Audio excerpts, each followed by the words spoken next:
Melakukan pencurian karena 2 minggu tidak mendapatkan gaji.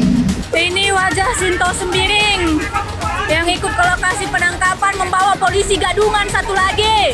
Kalau maliknya sudah nggak berkutik, terus masih lu aniaya, nah di situ lu bisa kena pasal penganiayaan dan bakal narik lu ke penjara. Pemerasan, Pak, pemerasan 250 juta, Pak. Pak, please Pak, mohon banget. Gercep dong Pak kalau ada laporan warga. Masa kita kemalingan mau lapor ke Damkar, Pak?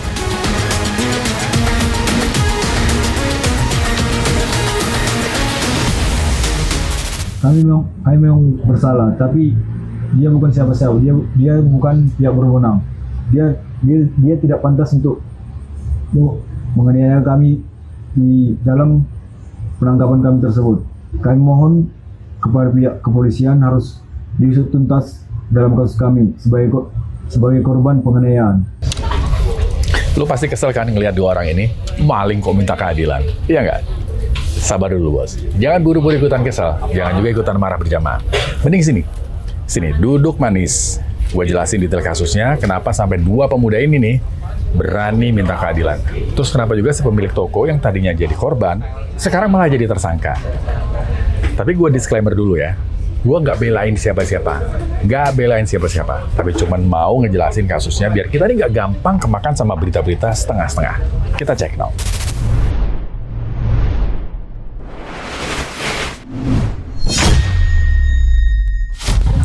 Oke, kita bedah kasus pencuriannya dulu.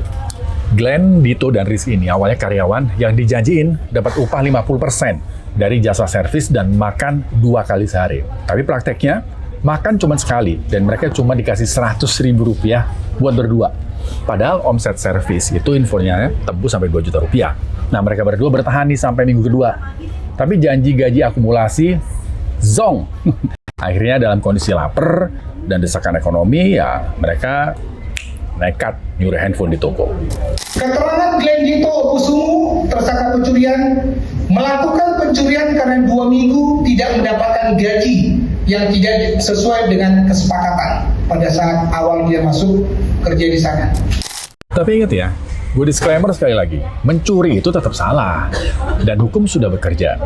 Jadi ada 5 orang yang diproses, termasuk penadah sama orang yang nyembunyiin barang bukti. Glenn Dito dan Rizky juga sudah divonis 2 tahun 6 bulan penjara. Clear ya sampai sini. Tapi masalahnya, si pemilik toko, Putra Persada Sembiring, ngerasa laporan di awal itu polisi lamban, gak gercep. Dia akhirnya nangkap sendiri nih di hotel. Tapi bukannya diamankan, Glenn Dito sama Rizky malah disiksa di kamar hotel, terus diseret ke mobil. Persada Putra mengatakan Leo sendiri memukul bagian kepala, menarik paksa keluar kamar, mengikat tangan menggunakan lakban di dalam mobil. William Okto menjambak rambut, membawa keluar kamar dengan cara memiting leher dan mengikat tangan saat di mobil menggunakan tali. Jadi Rizky di kamar 24 dan itu di kamar 22. Saya jelaskan nanti di set. Rizky tariknya dilakban dan diikat menggunakan karet pintu mobil oleh Leo sendiri, lalu dipiting, ditarik paksa menuju mobil. Ini keterangan dari polisi ya bro ya, tapi penganiayaan nggak berhenti dari situ. Waktu di dalam mobil, 2 pencuri ini sempat disiksa lagi, sampai ada aksi penyetruman. Setelah dari kamar hotel, si korban atas nama G ini diseret keluar. Mohon maaf, dipiting dan ditarik keluar dan dimasukkan di dalam mobil. Di dalam mobil di bagasi belakang, di situ masih mendapatkan pengakuan dari keterangan dari korban bahwa ada tindakan penyetruman dengan menggunakan alat. Wah udah sadis sih kalau begini caranya. Oke, kita lanjut. Nah, ada yang menarik nih keterangan dari keluarga tersangka penganiayaan.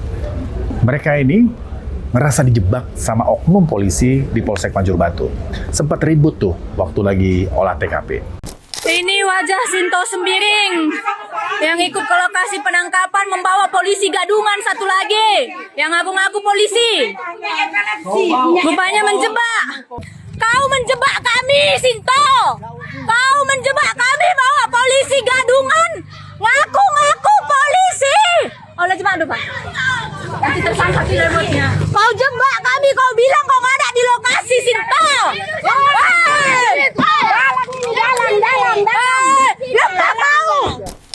Nah, menurut gua, di sini nih plot twist-nya.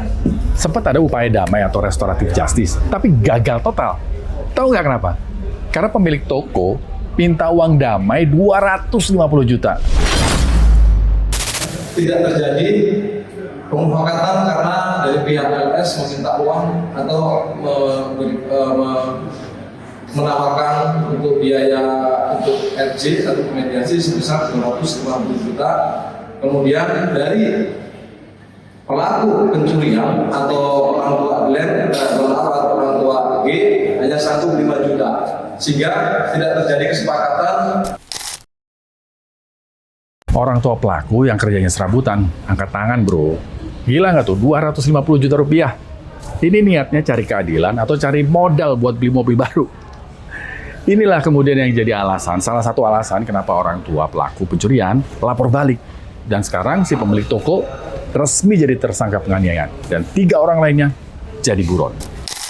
Memang anak kami sudah salah, bersujud, memohon, berurai air mata kami memohon sama saudara putra, tapi tidak open, dia tidak mengharapkan sama sekali. Ya udah, aku mau berdamai. Dia membuat pemerasan 250 juta Pak. Sleman lagi-lagi jadi sorotan bro. Pengadilan Negeri Sleman baru aja ngasih vonis ke 7 orang dengan hukuman penjara 8 sampai 10 tahun penjara. Tahu nggak kenapa? Gara-garanya warga niat mau nyegah aksi kelitih, tapi masih belum terbukti. Kejadiannya Juni 2025, jam 2 pagi nih. Ada warga yang curiga sama sekumpulan anak-anak muda yang lagi nongkrong. Nah, pas didatengin, mereka semua kabur. Tapi ada 2 orang yang ketangkep, Tristan sama Saka. Nah, karena situasinya lagi panik, emosi warganya juga meledak. Nah, Tristan sama Saka dihajar nih sama warga. Sampai akhirnya Tristan meninggal dunia. Pas dicek nih di lokasi, bener aja. Warga nemuin senjata tajam. Wah, ngeri banget nih. Jadi kecurigaan warga itu sebenarnya terbukti. Mereka bukan asal nuduh. Tapi apakah anak-anak yang nongkrong ini pelaku kelitih, ini juga belum terbukti. Kelitihnya belum terjadi. Karena mereka sedang berkumpul untuk melaksanakan tawuran itu, tapi kemudian baru ketahuan oleh warga dan dibubarkan oleh warga. Pada saat dibubarkan oleh warga, ada beberapa yang tertangkap, kemudian oleh warga itulah dibawalah ke angkringan dan setelah dilakukan aniaya atau persekusi sampai ada yang meninggal. Tapi ya itu masalahnya bro, warga tuh keburu gelap mata, akhirnya jadi hakim sendiri. Kita tahu, di Jogja dan sekitarnya, kelitih itu jadi momok. Orang lagi naik motor tenang-tenang, tiba-tiba dibacok secara random. Rasa nggak aman inilah yang bikin warga akhirnya bersikap reaktif. Tapi pesannya jelas, rasa khawatir warga itu sangat-sangat beralasan. Tapi main hakim sendiri tetap bukan jalan keluar. PR besar nih buat polisi.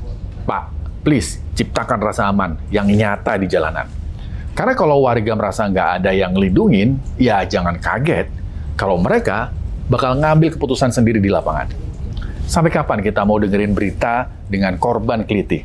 Atau berita warga yang masuk penjara karena over saat bela diri? Nangkep maling itu boleh bro, tapi jangan jadi hakim.